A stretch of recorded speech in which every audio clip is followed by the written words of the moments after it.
Hi, my name is Chen. I am a junior from Dane Christian High School, and my science fair project is efficiency of coil guns at various voltages. I chose this topic because I'm interested in electrical engineering, and when I was researching about which topic I should choose, a coil gun was quite interesting to me, and on the topic of efficiency of coil guns, I didn't find too much information. So I wanted to do an experiment on my own to find out what the efficiency was. In my research, I found that according to Lenz's law, when you pass a permanent magnet bar through a coil, the magnetic field created by the bar will induce a current in the coil. How a coil gun works is reverse of Lenz's law, which is passing a current through the coil so that it creates a magnetic field which will pull on the permanent magnet bar and launch it into a direction.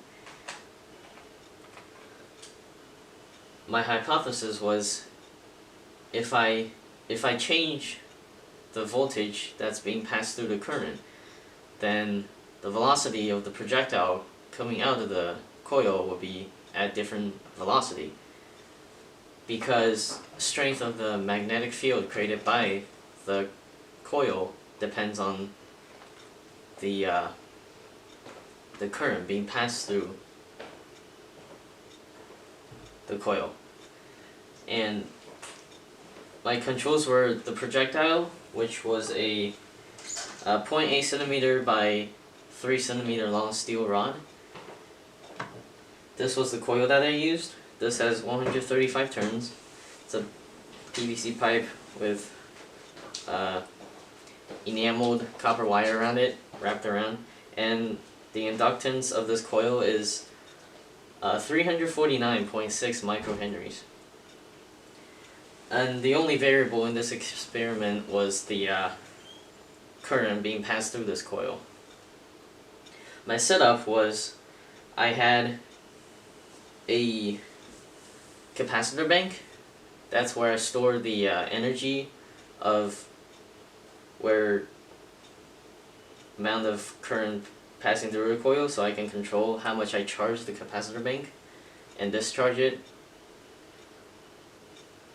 How I measured the velocity was I taped this down onto the ground and had a ruler under it in the same direction as where the projectile will go, and I would record a slow motion video, and going back to watch the video, I find a random frame, look at where the projectile is, and then go forward 30 frames and see how far the projectile has traveled in that 30 frame time.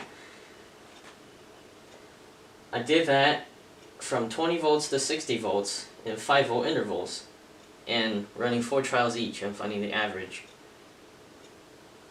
This was the graph of the average that I found from my results, and as you can see, there's a curve, and it's a little unstable here because I think when it was at higher voltages, the projectile was kind of bouncing around in the PVC pipe and made it very unstable coming out, and that's, I think, why there's a little variation in the data at higher voltages.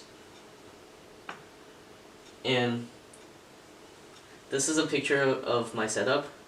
That is the capacitor bank right there. I connect a multimeter to it to make sure that I have the right voltage when launching it.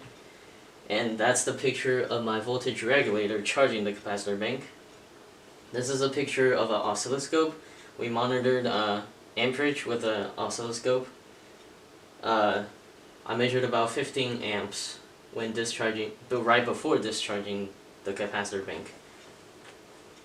This is a picture of the coil, which is right here. So my conclusion is that the efficiency of coils for this exact coil is a curve, and it's most efficient at around 40 volts with this exact projectile. And I am from Dane Christian School, so I have a spiritual application. If you don't want to listen to this, you can skip. And my spiritual application is that we can't see magnetic fields, but we can sometimes feel that God is with us. Just like in February 3rd, 1970 in Asbury College, where people can actually feel God's presence there with them. And Joshua 1:9 says, "Be strong and courageous. Do not be frightened, and do not be dismayed, for the Lord your God is with you whenever you go." And even though we can't see God everywhere, He is always there with us.